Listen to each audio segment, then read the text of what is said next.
Say what you will about Auburn, say what you will about Peyton Thorne, say what you will about their 4-6 season. Texas A&M is stepping into the Lions' Den this Saturday in Jordan-Hare Stadium. It's a place where crazy things happen. It's a proud fan base. It's the last home game of the year. It's senior night.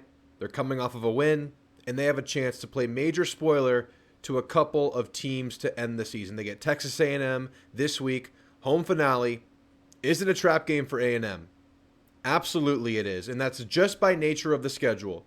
You have a dangerous, underperforming, but, always present Auburn Tigers in their home stadium the week before you play Texas in the rivalry renewed. How could it not be a trap game? Now, calling it a trap game doesn't mean you lose the game. It doesn't mean it's a game where you're doomed and there's no hope in. It's a scary spot, but there are ways that Texas A&M can win this game. There are ways that Texas A&M can be upset in this game. So let's break down some keys to the game. Let's take a look at Auburn. If you guys aren't super familiar, I've spent the week getting familiar with their team, looking at some of the personnel, looking at some of the positives of their team, because honestly, the more I looked at this team, the more dangerous it starts to become when you really look at the pieces that they have. Now, they have a couple of things that have kind of held them short throughout the year, and we'll get into that stuff. But make no mistake, this team does have talent. This team does have pieces that can make a team the caliber of Texas A&M pay. So let's get into it, guys. I appreciate you being here. If you're an Auburn fan, an A&M fan, I'd appreciate a like and a subscription. That'll help me greatly. I'm going to keep making this stuff through the rest of the season. Hopefully A&M has several more games to play, and through the offseason, we're going to keep bringing Aggie and college football content. Thank you guys for being here. So for Texas A&M, I don't really need to tell you guys what this game means. You're in the playoff right now. You win these next two games, you're in the real dance. At least we think, because I believe that the winner and the loser of the SEC championship will make the college football playoff. So it's obviously a must-win game. It sets up a huge game versus Texas the week after, the big rivalry renewed factor. That's kind of more of a fan and excitement thing, but obviously, tangibly, playoff implications. For Auburn, it's been a disappointing year under Hugh Freeze. Now, it's been an up-and-down team. There have been positives.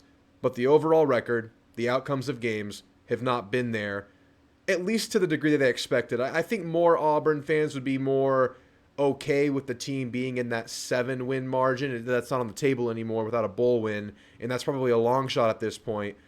But this game's a chance to kind of scrape some late momentum into this Hugh Freeze year too. And it's obviously a program that has kind of laid the groundwork for the future rather than go all in for the now. They've really prioritized high school recruiting. They didn't bring in a quarterback this year. They didn't bring in all the O-line pieces they needed. Maybe they couldn't, because that's a really, really tough market to get a footing in. Obviously, it's a rebuild. And if you've been following this channel, you know I've been talking highly about Hugh Freeze in this program. I thought it was a matter of time. This year's deficiencies, the games they've lost, maybe the Oklahoma game, the Missouri game, the way they lost those games, a little bit surprising. You would think maybe this team could have come up on the right side of some of those games, but they didn't. But here they are with a chance for a last-ditch effort on the year. And that puts A&M in a very scary spot because, yes, Auburn does have the opportunity cost of not making a bowl game, but really, they don't have that much to lose. I think this year is mostly looked at as a wash anyway. So if they lose this game, it's not like this huge uproar, I wouldn't think.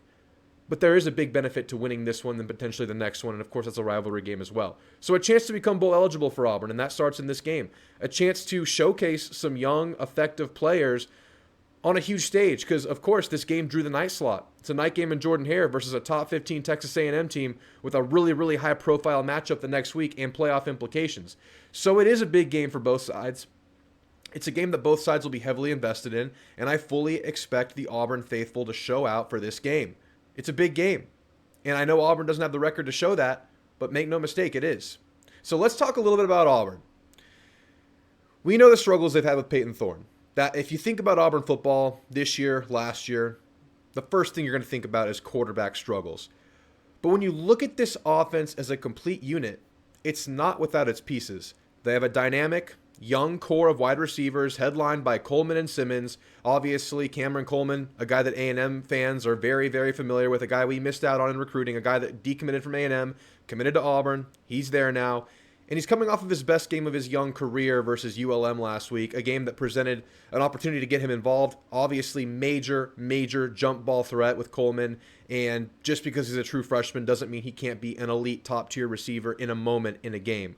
So those two guys are lethal. Simmons more of a slot build, a really fast receiver. But their receiving leader is Lambert Smith, a transfer out of Penn State, another guy that A&M wish they would have had this last cycle. Didn't get him. He's their leading receiver. It's a really good receiver group. They have a really good tight end in Fairweather, really big, reliable guy. And they might have one of the best running backs in the conference in Jarquez Hunter, averaging 7 yards per carry. He's a guy that can make A&M pay. And in A&M's 2 losses on the year, they gave up chunk plays on the ground. Gave up outside contain. Couldn't tackle in the open field. If they got past that D-line, they were able to make some moves. I'm talking about Notre Dame and South Carolina. So obviously Hunter is going to be circle on the scouting report for A&M. He's a priority focus kind of a guy, as a lead back for any team would be, but he's particularly good. He's not the biggest guy. I think he runs about 5'10", 210. But he is powerful. He's fast. He has everything you'd want in a running back. And he's just a legit ball carrier. Now, obviously, those are some strengths to their offense. Weaknesses is inconsistent quarterback play. Now, Peyton Thorne can get a deep ball up for his receivers to make a play. They are an explosive play team. They feel like they're at their best when they have a running game. They feel like they're at their best when they're hitting deep shots. He's inconsistent. Early games in the year, Cal, Arkansas, OU, critical turnovers that really doomed them in those 3 games. Now, they've really cleaned up the turnover stuff quite a bit as the season's gone on. Now, I don't want to say they're not productive offensively because their offensive numbers are not terrible. But they have trouble finishing drives, a lot of missed field goals on the year. They also start their drives around the 27-yard line, on average their own 27, which is like bottom 30 in the country. Just kind of a very uneven offensive approach, and it really is highlighted by inconsistent quarterback play from Peyton Thorne. Something to keep note of, Peyton Thorne is nursing a shoulder injury. It sounds like he did take an injection the last game. It's a pain tolerance kind of a deal. He should be good to go in this game. In case he isn't, it probably would be Hank Brown, but they do have a true freshman that they're looking at. It's probably Peyton Thorne. Just keep an eye on the shoulder. But it's turnovers and missed opportunities for Auburn. That's kind of been what's dooming not only their offense, but their team as a whole. So I think for A&M, you'd be in a good spot if you could force them into some long drives and kind of limit big plays. But we'll get into keys in the game in just a second. I'll also give you a score prediction in a second. Getting through the matchups themselves, it's a really good defense. This is actually a defense that statistically compares really well with A&M. They have an excellent pass rush, led by edge rushers Falk and McLeod. 26 sacks on the year, which is actually more than what A&M has on the year, around the same amount of pressures, but they have capitalized on more pressures than A&M has so far on the year. But if you ask Hugh Freeze, if you ask the Auburn faithful, there is a true freshman that is kind of by himself transformed the Auburn defense, and that's true freshman, outside linebacker / edge rusher DeMarcus Riddick. He has versatility, he adds speed, he covers a ton of ground, and he has really helped them in containing mobile quarterbacks like Pavia. They struggled against Hawkins versus OU, and then he was the difference maker that was able to slow that kind of stuff down. He will be featured early and often in this game. They have a really good D-line, a really good front seven. Obviously, Isaiah Rakes is in there. They have like a rotation of 5 D tackles that they'll utilize. They still have Eugene Asante, who we're very familiar with because he had a scoop and score versus A&M last year. That was the play where Jimbo was on the field, the iconic highlight of Jimbo just being next to the ball carrier on green grass in the middle of a play. That guy's still there. It's a legit front seven. They are the 3rd best run-stopping defense by yards allowed in the SEC. And A&M is a team that wants to run the football. Now, I will say A&M has one of the better offensive lines they've gone against so far on the season. It's probably A&M and Georgia as far as who they've faced so far on the year. So A&M's have their work cut out for them trying to pave way for Amari Daniels and this depleted running back room and Marcel Reed to find yardage. So for A&M, they're going to have to complete some passes because they're not, slouches in the secondary, but if you're going to point to one area where they're a little bit more vulnerable, it'll be in the passing game. And A&M, I think, realizes now that they need to utilize their tight ends because A&M doesn't have an elite receiver room. A&M has some serviceable pieces out there, but by no means do they strike fear into the hearts of secondaries. It's going to be about the RPO game, and it's going to be about involving tight ends and utilizing Marcel Reed's ability to extend plays, get him on rollouts, RPOs, all that kind of stuff. Try to neutralize that pass rush a little bit that will be very, very serviceable for them.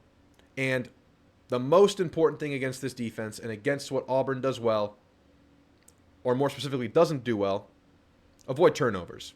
You have to protect the ball at all costs against this defense because you do not want to give that offense short fields. You want to make them drive the length of the field. I feel like I'm almost giving the similar scouting report to what I did versus South Carolina. I'll take a second to make a note on that. A&M got pressure versus South Carolina time and time again. I think there were 25 pressures in that game. 0 sacks. The escapability of Lenore Sellers was elite in the game.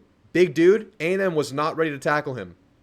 The thing that gives me some hope against Peyton Thorne and this offense that can make you pay is the fact that he has a 28.6% sack rate under pressure. That means of all the times he's been under pressure, he gets sacked 28.6% of the time. To put that in perspective, Marcel Reed's percentage in that statistic is 10.9%. So if you get pressure on Thorne, he does not have that escapability. Now, I don't want to make a mistake here and say that Thorne's not a fast player. He does have great straightaway speed if he gets ahead of steam. Peyton Thorne is a fast ball carrier. But as far as escapability, agility, side-to-side speed, if you get pressure, you can get Peyton Thorne down. And sacks have been a problem for this Auburn offensive line. Offensive line-wise, they're serviceable in the running game. There has been quite a bit of leakage in the passing game department. And again, with a quarterback like Thorne, you're really able to make that pay. So let's get into some keys to the game. For A&M offensively, you got to execute in the passing game. We just talked about it. Marcel Reed has to hit the open receiver. And we've seen open receivers in games where Marcel Reed has somewhat struggled in the passing game. The Arkansas game comes to mind. Hell, the Bowling Green game comes to mind. This last game versus New Mexico State, you had open receivers. Marcel Reed didn't hit them consistently. Now, he does hit them, but he's good for about 4 or 5 bad misses a game right now. Versus this level of defense, with an offense that would love to have some short fields and not start their drives at the 27-yard line like they kind of have averaged the whole year, you have to take advantage of those plays. You just have to be accurate. You have to be consistent.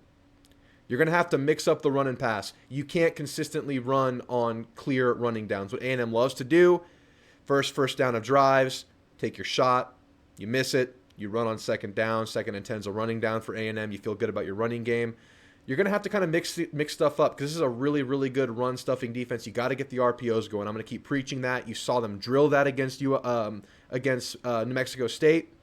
You got to execute on those plays. We saw Marcel Reed struggle with RPOs against South Carolina and other times throughout the year. He did really, really well in his RPOs in the scrimmage-like game versus New Mexico State. Build on that. Use that. And again, protect the ball at all costs. You want them to drive the length of the field. I don't know how I feel about going for very aggressive 4th and shorts on your side of the field like you did against South Carolina. Elko believes in the team's ability to get a half yard in those kinds of plays. High stake kind of a play like the first 4th down attempt we saw versus South Carolina where you got stuffed. That kind of set the tone in the game. I think a team like Auburn, you want to punt those. You want to make them drive the length of the field. You want to give them as many chances to make mistakes as possible. You want to keep your defense on the field for those plays because I think as long as you're not giving up big chunk plays, you can get some stops against Auburn. You can make them make mistakes. So don't turn the ball over. Please, turnover battle is probably going to be the stat you circle and say, okay, you win that, you win the game. You got to win the trenches. Again, this is one of the better O-lines that this good defense has gone against, Auburn's defense, A&M's O-line. I want to see A&M's ability to move bodies in the running game. I want to see A&M's ability to protect Marcel Reed, and if he has to, escape and make good decisions under pressure on the road. Because we saw Marcel Reed was fine in the South Carolina game until he started getting hit. And then things went downhill really quickly. So can you protect? And it's a DJ Durkin defense. You guys remember DJ Durkin, the 3-man front? What he really is more so than a 3-man front specialist, he's not that. That just stood out for us because of the personnel we had, and we felt like we were leaving something on the table, leaving our elite D linemen on the bench, opting for more of the edge linebacker look. he's going to be very multiple up front defensively. Yes, you'll see a three-man front, but that doesn't mean it's a three-man rush. They're going to bring pressure. These edge guys we were talking about, these guys might have a hand in the dirt. They might be stood up. They might be in a linebacker spot. They might be off the line of scrimmage. It doesn't mean they're not coming. It doesn't mean their gaps aren't contained. It's just a more confusing look for offensive lines to deal with, and A&M will have to deal with that in DJ Durkin in this game. For Auburn offensively, can they establish a running game? Can they be one of those teams that A&M struggles getting ball carriers on the ground with? Can they get Jarquez Hunter going? Now, his best games have come against inferior opposition. Let's be clear about that, but he's been serviceable in every game. The one thing that kind of makes me scratch my head looking at Auburn is that he only has about 144 carries, 140 carries on the year. I feel like this is the kind of game where they're really, really going to lean on Hunter. If they get him going, and they get an early passing game going, and they're not forcing third and longs. They're not getting stuck in A&M's favorite play in football, the third and long, where you get to use your elite edge rushers, your elite pass rush that Jay Bateman and Mike Elko can cultivate. If they're able to stay on schedule, they're going to have a really good chance to make some noise against this defense, because A&M's defense is really, really good. It hasn't been perfect in the losses. Those have been bad defensive games, Notre Dame and South Carolina. So can they find a running game? That's my big question. And can they limit mistakes? Can Peyton Thorne avoid the big turnovers? He's been better in that regard. Can he keep that up? Can they get guys like Coleman involved in the game? He got very heavily involved in the last game. I think he had 8 receptions, by far the most he's had in a game. And it's kind of an offense that kind of just features whoever's getting open. It's not really an offense where they're just zeroing in on playmakers. It's very much a even share kind of a look offensively. You're going to have to win some jump balls because Peyton Thorne's going to throw some balls up to him, Lambert Smith. Those guys are going to try to get the ball. You're going to need the Will Lee to really be at his best. You're going to need the young Des Ricks to be at his best because they're going to be tested. They're going to be taking shots against. As long as you're forcing third and longs, I think that bodes really, really well for A&M's chances in the passing game. So win the trenches. That works on the other side of the ball as well. Defensively, you want to get after this quarterback, man. You want to stop this running game. You really, really need to focus on your edge contain. As we know, as we talked about recently, A&M is largely a cover one defense, a lot of man defense. It puts a lot of pressure on your interior guys and your robber safety, their gap discipline, and being disruptive as a defensive line. Again, a running back that can make you pay. Clean up tackling on the road. Need I say more? Worst tackling I've seen from A&M in quite a while. Probably the worst tackling game I've seen under Elko dating back to his DC games, the last road game at South Carolina. Clean that up. You won't be dealing with a bus at quarterback like you were in Sellers. Get Thorne on the ground. And limit explosives. We talked about it. Avoid the jump balls. Just win your battles. Win your jump ball battles. Defensively, for Auburn, you got to make Marcel Reed uncomfortable. We've seen once he sees pressure, once he feels pressure, that's when he can make mistakes. That's when he can get a little bit, sped up in his timing, throw some balls a little bit wild and accurately. Can they get pressure? Can they find it? Can they get after this A&M O-line that's been really, really good on the year so far? And, of course, we're still looking out for left guard Chase Basantis' status going into the game. Now, with that, my score prediction. I have A&M winning this game, guys. I know it's a scary spot. I know it's a dangerous team, but I think A&M learned their lesson in the game versus South Carolina. That was a game where defensive tackling and giving up explosives by way of bad gap discipline lost you the game. And then things snowballed offensively. You played from behind. I have A&M winning this game 28-17. So I have a pretty narrow win. It's a cover for A&M. A&M's only a 2.5-point favorite in the game. I have A&M winning it by 11 points. So, guys, give me your score prediction in the comments below. Again, this game is everything. This is a playoff game for Texas A&M, and Auburn has much less to lose in this game. The pressure is on the Aggies in this one. So we just need to go out and perform and be ourselves.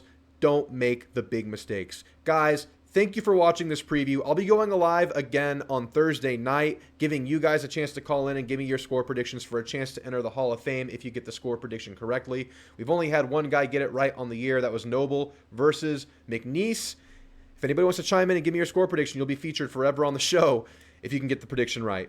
Thank you guys for being here. I'll see you then, and then I'll see you for the watch party for the game, 6:30 Saturday night. You'll have a good one. Gig 'em.